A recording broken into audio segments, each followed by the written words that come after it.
Hey look, I know I'm late to the whole FNAF movie party, but I just saw one of the worst films I've ever seen, and I need to talk about it.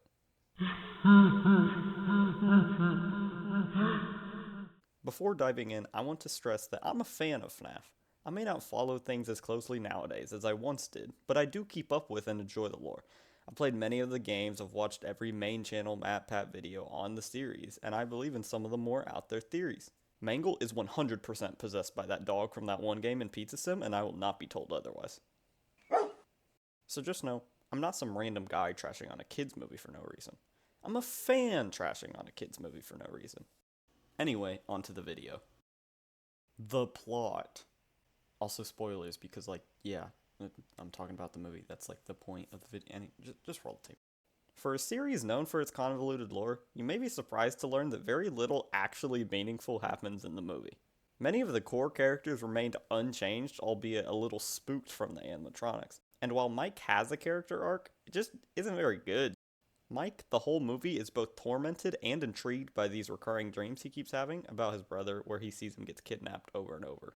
He keeps intentionally having these dreams because he's looking for details that could get him answers as to who kidnapped or killed his brother. He wants closure, which, fair enough.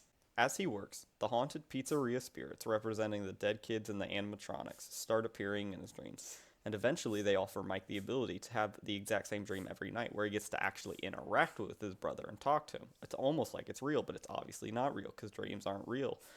Right? The spirits in exchange ask for Abby, Mike's sister. Without thinking, he says yes, and quickly realizes that he made the wrong decision. These dreams aren't real and shouldn't be treated as such. I know all this dream stuff is meant to poke fun at the whole dream theory FNAF thing, but did you really have to make it a key plot point, Scott?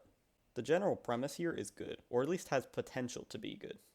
Mike is desperate to see his brother again after the many years without answers as to what happened to him, and as a result of this, accidentally gets another member of his family killed. I wonder how Mike will live with himself. How will he cope with the fact that now Abby, his only remaining family, is dead? Well, that may be an interesting plotline, if any of it actually happened. Abby doesn't die, and come the end of the movie, Mike isn't punished for taking a devil's bargain with the spirits.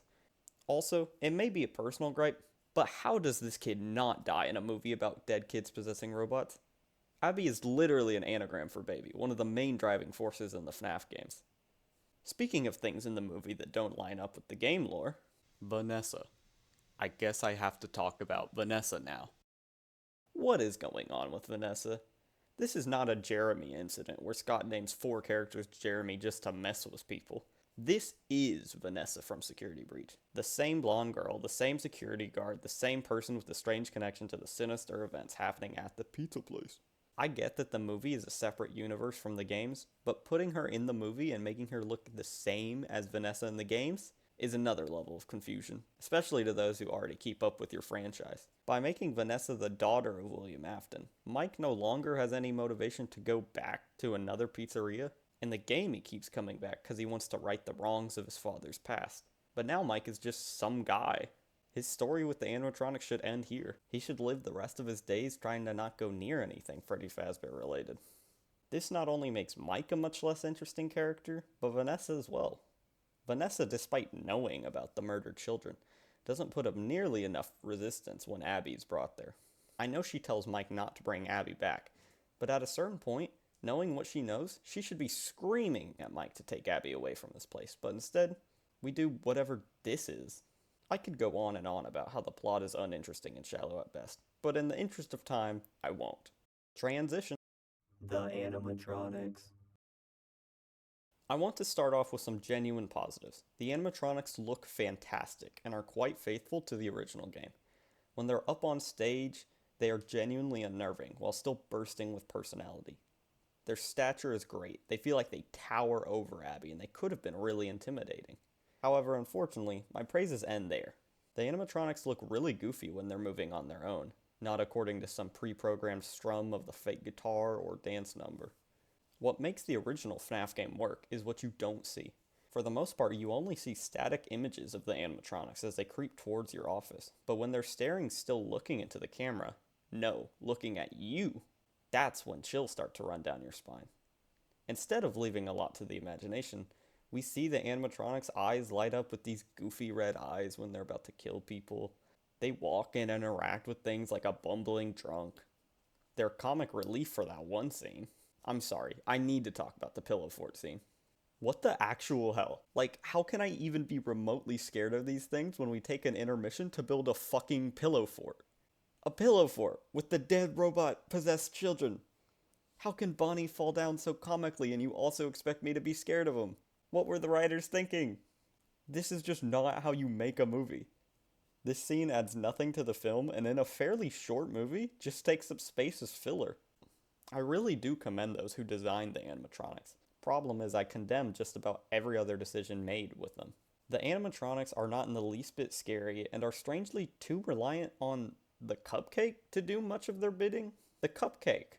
The cupcake attacks multiple people throughout the movie. Look, it would have been fine to have the cupcake do something small as a bit of a silly moment, but like, why is he this powerful? My theory is that the producers of this film thought it would be cheaper to animate a cupcake attacking people than a whole animatronic, but it's just like, why is the cupcake going sicko mode?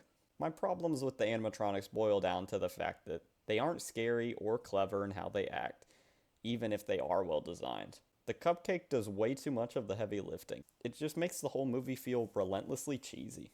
And I get it's a kid's movie, but still, really? The cupcake? Moving on to the acting. Or lack thereof. I get that it's a kid's movie, but why is there only one good actor in this movie? Now, I for one knew that Josh Hutcherson wasn't gonna be very good because he wasn't very good in the Hunger Games. And if you disagree with that, I'm sorry to say that you're wrong. Rewatch The Hunger Games, call me back if you still think Peeta is even a half interesting character, let alone a well-performed one. But even the actors I like got dragged down by the film. I loved Matthew Lillard in Scream, and yes, even in those really bad live-action Scooby-Doo movies. And while he starts out fine when he's pretending to be a guidance counselor, when it's revealed that he's Springtrap, it's like he forgot what humans sound like. Not only does Lillard look really stupid in that suit without the mask on, it's actually really funny, but he just isn't very convincing as a mass child murderer to me.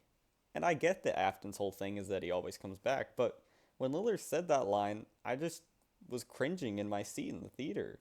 This callback to the games is completely unearned in this movie, and it's also just not delivered very well. Sorry, Matthew. If you never played a game and just watched the movie, you would have no guess as to why Afton said he'll be back, other than just generic villain talk. It doesn't even make sense at this point in the story why Afton would say that. In the games, Afton doesn't say his catchphrase until he's already come back to life once, so even in the context of the movie, it just doesn't really make sense. And before you say it, no. Afton knowing how Remnant works at this point isn't an excuse. It's just a stupid way to try to make something make sense.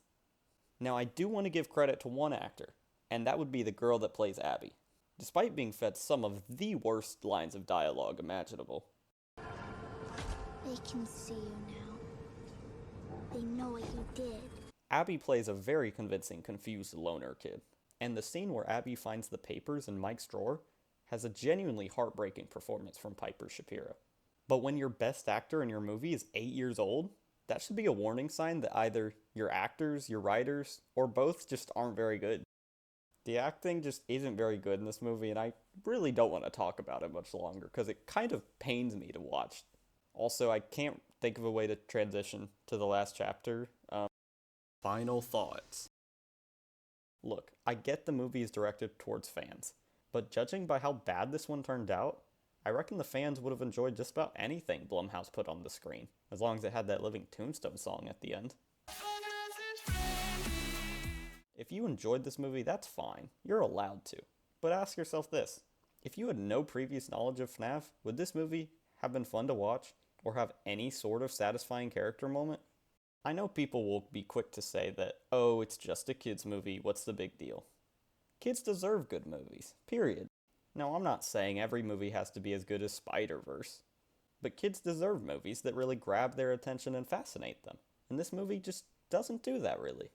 Anything somewhat interesting about this film has been done better in a game or a YouTube video about the games. I'm not mad at how bad the FNAF movie is. I'm mad at how good it could have been. You can see in moments here and there the effort, the detail, the love that was put into this movie. The opening credits, visuals, and the song go crazy. But compare that to the part of the movie where they show you the same picture over and over to drive home the really obvious point that, hey, maybe the yellow rabbit guy is the one that murdered the kids. The FNAF movie is bad. Kids, adults, and fans deserve better than this. From the horrible plot to the completely unscary animatronics to the incredibly terrifying writing and acting, it's a shame that the film ended up how it did. Here's hoping everyone who worked on the project can at least use it as a learning experience to make better films in the future. Because surely things can't get much worse than this, right? Right? Oh god, they're making a trilogy! Hey you, that's the end of the video. But if you liked it, consider subscribing. And if you hated it, leave me a comment telling me why I'm stupid and actually the FNAF movie is the greatest piece of media ever devised. That's all I have to say. Okay, bye.